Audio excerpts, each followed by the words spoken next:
You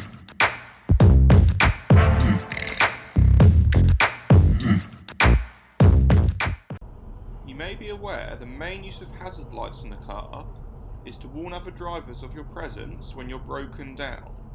But there is a second use for hazard lights, which is shown on this clip. We use hazard lights also when driving on a motorway or a dual carriageway to warn vehicles behind of a hazard ahead, typically a traffic queue. The reason to do this is when you're braking, your brake lights activate at the back of the car, which is good, but the brake lights do not tell people behind you how much you are braking. By putting your hazard lights on, it makes it clear you're braking quite heavily.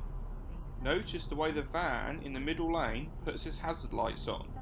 I also put my hazard lights on this moment, as if we look far ahead, we can see lots of brake lights, and the traffic all starting to build up and to queue.